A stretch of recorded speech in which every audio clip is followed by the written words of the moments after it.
Hey everybody, it's Presley. Today we are going to talk about the Russian Empire, and we're going to start talking about the maritime empires. I think we're going to hit the Portuguese and the Spanish. So I'm going to run through this, and I'm not going to be doing the wait time, so be ready to hit the pause button to write what you need to write. My goal is to keep this recording to 10 minutes or less so that you can keep it to one class period or less. Okay, so the Russian Empire is going to both kind of show up as an empire and reach its height of power during this era. It's the largest country on the planet today, and most of the land that Russia puts together comes during this era. With that being said, there's not really a whole much that you have to know about them other than the fact that they are a land-based empire of period 4, and they send peasants to the frontier area to populate the geographic area known as Siberia. So know about the expansions, know about Peter the Great, and that should be the gist of it. Don't forget that, though. The Russians are going to be one of the most important states in the contemporary era that we're going to talk about, and having kind of a good understanding of how they come to be and how the different peoples of the Russian Empire wind up together can help you better understand some of the issues that are going to come into play later when we hit period 6. So here's a pretty good idea of kind of the Russian Empire at its peak in kind of during this period. And we're going to also talk about the territories that Peter the Great is going to add in that kind of purple area when we get to the next section here. Sorry, I'm booking along. All right. Novgorod is a city we talked about a little bit in period 3. It's one of those really important trade cities for this part of the world. And the Vikings had used it quite a bit in period 3, and the Rus, who are going to become the Russians, are going to be using this trade port in period 4. The city of Moscow is going to become one of the larger cities in the world today, and it gets its start growing up around the Kremlin, which was a citadel that was built there first. When Russia is going to become an empire, it's going to become the capital city. And until Peter the Great is going to move the capital city when he builds St. Petersburg in the early 1700s. When the USSR is going to get its start here in the 20th century, they are going to move the capital back to Moscow. So the Golden Horde was originally a Mongol Khanate that started in the 13th century, originally kind of that northwestern part of the Mongol Empire. They are going to be kind of a bane in the Rus' side until they start to disintegrate in the mid-1400s. And at that point, the Rus are going to be able to defeat them, and they're going to start the Russian Empire. The Tatars are a Turkic-speaking people, traditionally kind of Central Asia, stretching towards the Caspian Sea and the Ural Mountains and the Pacific Ocean.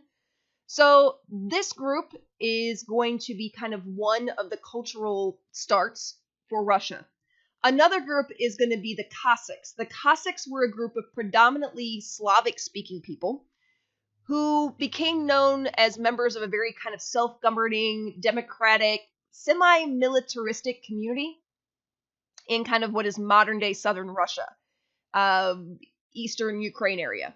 Their role is going to be very important in the development of both the Ukraine and Russia, because by the end of the 1700s, these nations are going to be kind of transformed into a military state, and they're going to become a military class in the Russian Empire, similar to the knights of medieval Europe. Ivan III, or Ivan the Great, is oftentimes historically called the gatherer of the Russian lands. He's going to expand the territory of his original state, and he's going to be the one that ends that dominance of the Mongols and the Tatars by defeating the Golden Horde. He's going to renovate the Kremlin and start the Russian state. He's one of the longest reigning Russian rulers in history. His son, Ivan, known as the Terrible, and you got to kind of understand colloquial dialect. Ivan the Terrible. Terrible didn't mean what it means today back then. Ivan the Terrible would probably be better said, translated today, more like Ivan the Awesome or Ivan the Impressive. He is going to develop a bureaucracy to help govern this newly expanded territory, And he's going to transform Russia from this kind of medieval state into a true empire. Although it's going to be done at a huge cost to its people and the economy. Historians kind of argue over Ivan the Terrible's personality. He's described as being very intelligent, but he's also described as being given to rages and these kind of episodic outbreaks of mental instability that get worse as he gets older. One of my favorite stories of Ivan the Terrible starts when he's a small child, where he is known to have thrown puppies and kittens over the sides of the castle walls to see what happens when they land. During one such outburst, he killed his son, and the story goes that he didn't care for his daughter-in-law, and they sat down to dinner, and he makes a comment about how she's dressed pretty slutty. And his son's like, Dad, just chill out. Let's just have a nice dinner. And Ivan carried around one of those staffs, like kind of Gandalf, where it's got like the kind of round, hard top to it and a long stick. And he picks up his staff and he swings it at his son and he says, Pup, would you be talking to me like that? And he crushed in his son's skull. Well, he had also smacked the daughter-in-law and had caused her to miscarry. So this leaves him with only his youngest son, who was very religious and politically very ineffective to inherit the throne.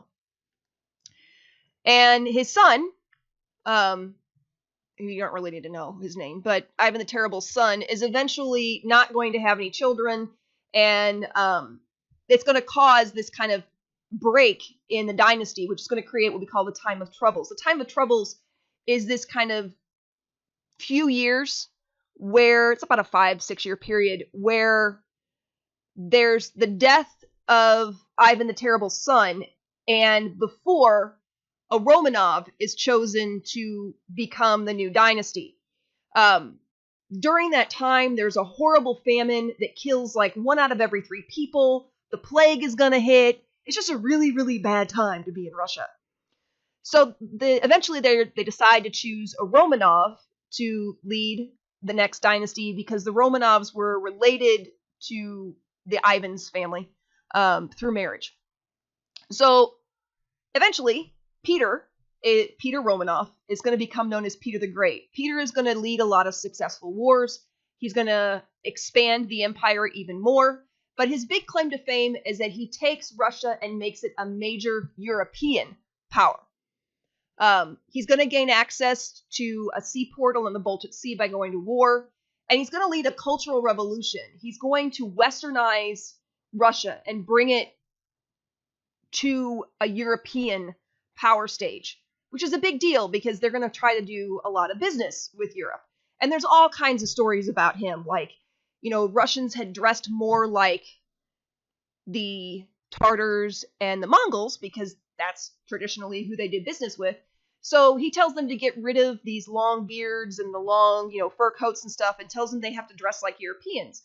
And if you don't shave your beard, he's going to tax you. And legend has that if you were within reach, Peter would put his fingers in your beard and then rip it out by the roots. And he did all kinds of other stuff. But the way in which he does this is he starts what's called the Grand Embassy. Originally, the goal of this was to strengthen and broaden the alliance with a lot of European countries against the neighboring Ottoman Empire, whom the Russians have been constantly struggling with for access to the Black Sea. It doesn't go that well as far as making an official military alliance, but while Peter's in Europe, this is where he gets the ideas and he gets the exposure to shipbuilding technology and printing presses and all of this stuff that he kind of brings back to Europe or brings back to Russia and then kind of drags them kicking and screaming into, at the time, the modern age. So, a lot of really good videos. I would definitely suggest the Crash Course video. You get bonus for watching it anyway. There's a specific video that John Green made on Ivan the Terrible that is not for extra credit, but it is, Ivan the Terrible is such an interesting character in history. It might be fun just to watch, just to kind of help you remember some stuff should you ever get an essay on the Rus. So, key concept 4.3 is all about state consolidation and imperial expansion. And a lot of that relies in period 4 on gunpowder technology, the use of cannons, and being able to maritime, to control the seas. And a lot of times you do that by mounting gunpowder cannons on the fronts of your ships. So, well-built ships with quality cannons often mean you're going to be the powerful one. And the first country that really kind of gets going with this is the Portuguese. It's kind of funny because we don't talk about the Portuguese a whole lot. The Portugal, if you don't remember, is the kind of westernmost point of Europe. It's there at the end of the Iberian Peninsula, separated from Spain by some mountains. They had been kind of a part of the Roman Empire during the Classical period. Then when the Germanic tribes had invaded, they had kind of stayed under Visigoth rule until the Moors arrived under the Umayyad dynasty. So Portugal kind of went from being this kind of vassal state to a lot of different kind of Western empires until the Spanish Reconquista. And not long after the Spanish Reconquista, Portugal is going to kind of break off and become one of the longest lasting maritime empires in all of history.